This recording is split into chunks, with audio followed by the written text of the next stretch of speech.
So you're new to Genshin, you're doing some 10 pulls on the current banner, and you get 5-star Yelan. Now, what do you get with Yelan besides Shenhe's wife? Well, Yelan is a bow-wielding Hydro user who is very, very good at off-field Hydro application or Hydro damage. In this video, we're going to look at the basics of Yelan, how her kit works, how all of this fun stuff works. Now, just like we do in every single one of these videos, we're going to look at the current build of the current Yelan that we are using. This is not my Yelan. This is Doggy, my editor's Yelan. Say hi, Doggy. You can't. You're not editing this video. I am. So let's look at Yelan's build. Yelan is level 90 out of 90 with 27,700 HP, 1200 attack, and 63 EM. Her split 70 over 250.9 with 202 ER, and you do notice he does have a Hydro Goblet on her. For her weapons, she is running a level 90 R1 Aqua, which is her signature. For artifacts, she is of course running 4-piece Emblem of Severed Fates. She is C1, which means that her skill will get an extra use out of it. And her talents are 288. Now let's go ahead and look at her passives. Her first one, Turn Control. When the party has 1, 2, 3, 4 elemental types, Yelan's max HP is increased by a certain percentage, meaning that you can effectively get Hydro Resonance without having Hydro characters in the party to increase her HP. But even in a team where you have multiple Hydro characters, like the one that we're going to be using in this video, you can still get a little bit extra HP on her, as well as getting that Hydro Resonance, which is beneficial for like Farina. The second one, Adapt with Ease, is going to be as long as Inquisit Throw is in play, which is something from her burst. Your own character's damage will deal 1% more. Your own character will deal 1% more damage. It increases every second up to 50%.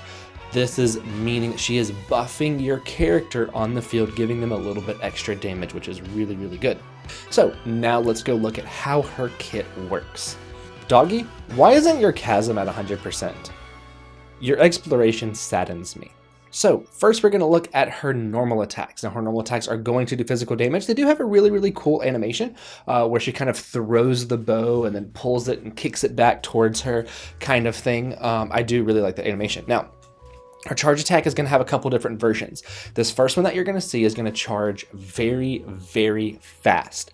That is because of something that happens with her normal attacks, where you have to be out of combat for 5 seconds. It does not work by just taking her off the field. So whenever at the very beginning, whenever we're sitting in the chasm, I did show how quickly it comes back about. You can see that just standing there in no combat, every 5 seconds, she can do that very quick charged attack. That part of it does not work if you take her off the field, right? It's only being out of combat. Now there is another way to trigger it using her skill. Her skill is going to have a tap and a hold. The tap, she's just going to dash forward, wrap up an enemy with the water strings, pull it, boom, it does damage. The hold is going to let you run around and entangle multiple enemies with these strings. Whenever you hit the skill again, it is going to deal damage to all of them.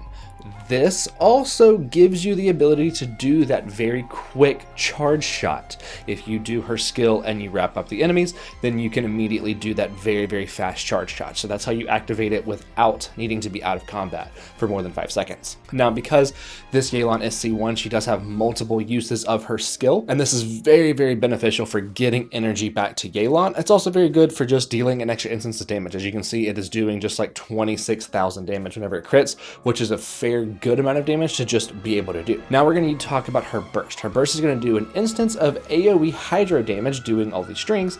It's also going to put this little dice up beside you.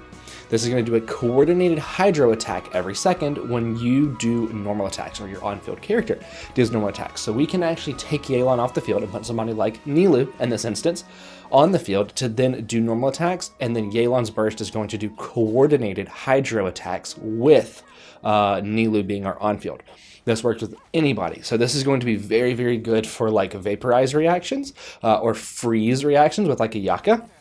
This is going to apply a lot of Hydro. During this burst is also when you're increasing the damage, like we saw in that passive, it's going to increase the damage for every second that it's happening, up to 50%. So this is a very, very good burst. She uses her burst a lot. Her main utility comes from her burst.